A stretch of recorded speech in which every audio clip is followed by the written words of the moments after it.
Narcissist Ensnared, Episode 38.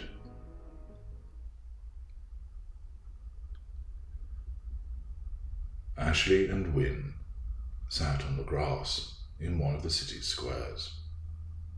It was a popular meeting place and a short walk from Combank. Wynne had walked up from his offices by the riverside and stood waiting at the edge of the square until Ashleigh came into view.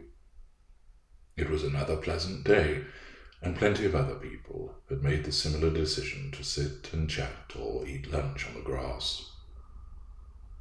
"Do you want to get something to eat?" Wynne asked. "My mouth still hurts, so no," she said. Wynne nodded and they sat down. She looked exhausted. "I'm seeing the psychologist after work this evening," said Ashleigh. "I see. Whereabouts is she based?" "In Wideforth. I'm seeing her at 5:30 for an initial appraisal." "I hope it goes well." "Peter rang me again last night." Wynne rolled his eyes. Peter was being a nuisance now, repeatedly pestering Ashleigh. "What did he want?" asked Wynne. "He started reading all of the text messages that you and me sent to one another. I hadn't realised, but all the messages were saved to the iPhone's memory and not the SIM card. When I gave it to Amelia, he took it and had someone analyse it." "Why read all the messages to you?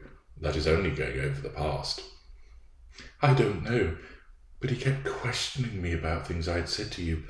He just went on and on and on. He just won't give up." "He needs to back off." "I don't know what to do," admitted Ashleigh. "Meaning what?" "He wants me, you want me. He says that only he knows how to look after me, and you haven't been doing so. That's why I'm ill." "You're ill because of what he's done to you, and his interference has meant that I can't care for you all of the time. You need to get that undertaking discharged," explained Wynne. "I'm just not sure what to do. I don't think I can come to that wedding with you on Saturday." "Why not?" "I'm ill." "Well, that's fair enough, but hopefully you'll feel better by then. It'll be a good day out, you know. Amberridge Hall is beautiful." "I don't think I'm up to it." "Well, we can see." Maybe I just need to be on my own for a while, sort things out, or perhaps I should go back. For the sake of the children, I owe it to them." Wynne felt a cold sensation sweep over him on hearing her words. He looked at her, trying to find some reassurance in her eyes. "Am I losing you?" he asked nervously. "I don't know." Wynne said nothing and looked at the ground. Ashleigh got to her feet. "I need to get back to work." "You've only just got here," protested Wynne, as he also stood. "It is year end, and my team are working their backsides off. I can't be swanning around here while they're working," she snapped. "I know, but you are entitled to some time for your lunch." "I have to get back," she said, and began walking down the path towards the road. Wynne hurried after her. "I don't understand all of this, Ashleigh," he said, grabbing hold of her. "I love my husband," she said. "No, you don't. You hate him. You've told me that many times," said Wynne. "No, it's true. Please, Ashleigh, stay and talk to me. I don't understand what's going on. It makes no sense to me." "No, I have to go." She turned and walked away without even kissing him. Wynne stood and watched her walk away, confusion all over his face. He walked back to the office, and once outside his office he decided to call Louise. "Hi, Louise, it's Ian. I'm sorry to disturb you, but I'm very worried about Ashleigh." "Hi, Ian, what is it?" "Well, I've just seen Ashleigh. She isn't herself. She's been talking about going back to Peter. It's utter madness. I don't understand what is going on. Really? Well, we don't want that. Listen, I'll give her a call and then ring you back. Yes, thank you. That's much appreciated. Half an hour later, Louise called Wynne back. Hi, Ian. I've spoken to her. What did she say? She said she's not making any decisions now. She doesn't feel well enough. She says she's feeling pressured by everyone and needs some space to breathe. I've told her again that returning to Peter is a massively bad move. In fact, I have forbidden her from doing it. She's assured me she's not going to rush into any decision. Thank you. I just don't know what's happened. Look, you two will end up together. I know it. I can see how much you adore her, and I know how much you have done for her. You are a total saint, Ian. This is just Peter trying to cling on. I hope you're right. I just don't understand why she's even thinking about going back to him. He has abused her for years. He is a monster. There's nothing to think about. It's a non-brainer. Why on earth would you even think about returning to him and all his abuse? Especially now she has got away from that, and that she's got me. Well, I know it doesn't make any sense. You just need to sit tight and see this through.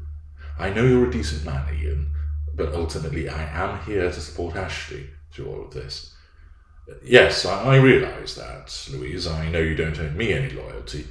I just hope you realise, and she continues to realise, that I'm the good man in all of this. I do. I'm sure Ashleigh does as well. You just need to give her some time to resolve these issues. Right. Okay, well, thank you for calling her. 3 hours later, Wynne had gone for a walk near his home. He was unsettled by the way Ashleigh had acted at lunchtime, and Louise's call had done little to settle his nervousness. He walked and kept glancing at his phone as he wondered how Ashleigh had got on with the psychologist. What would she make of what had happened? Surely the psychologist would not advise her to return to Peter. Anybody normal would, if they were told about what he had done to her, would advise her to stay away. Wynne felt the phone vibrate in his hand and answered it. Hello, he said. Hi, how are you? Been better, to be truthful. I'm worried about you. Okay, I need you to listen. This is an important telephone call, and you have to listen to what I'm saying. Right. I have seen the psychologist. What did she say? Well, it was her husband, actually. He said he took one look at me and realised that I am not a well woman. In fact, he said that I am on the brink of a breakdown. Ashleigh spoke calmly and in measured tones as if she was performing a reading in church. What was his advice? He said that I am not to see you or Peter. What? Why? I can understand him saying not to see Peter, but why me? He said that I am not well, and I need to address those issues free of any influences on me from either you or him. But I am here to help you. I love you. I know that, and Peter says the same. Why? Have you spoken to him? Yes, I've had to make the same call to him, explained Ashleigh. Have you told the psychologist about what he's done? Yes, I explained everything. He said that things must now be on my terms, and the starting point is for you and Peter not to have any contact with me. What? Not at all? Can I not message you or telephone you? Asked Wynne, puzzled. Ashleigh paused. Yes, you can, but it has to be on my terms. You cannot hassle me or ask me for things. It's fine just to chat, but you mustn't make any demands of me. I don't understand, Ashleigh. I'm not the problem, though. He is. I know, but this is what the psychologist has advised me to do. He was very firm about it. He says I need to look after myself, to look to myself, and that means not having to deal with either of you. I cannot be crushed by your kindness. It isn't my kindness you need to worry about. It is his nastiness that's the problem here, said Wynne. I know this must be difficult, but please, I need you to do it for me. And how long is this to go on for? I don't know. It could be months. Months? But we have things planned, protested Wynne. We may have to change those things. I need to get better. I'm booked back in next week, and he's advised that I need weekly sessions to help me get better. Wynne fell silent. He could not believe what he was hearing. I have to do this to preserve my sanity. He was very firm. I started to protest, but he said that you and Peter are big boys and would be able to cope.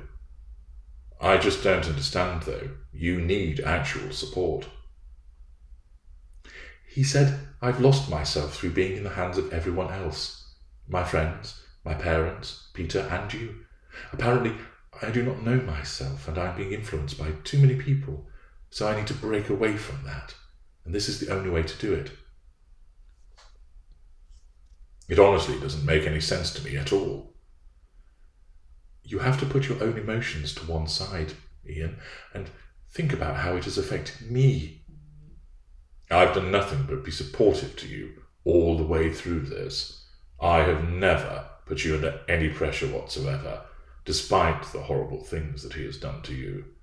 I have been there at every step of the way, and now I'm being told to let you go?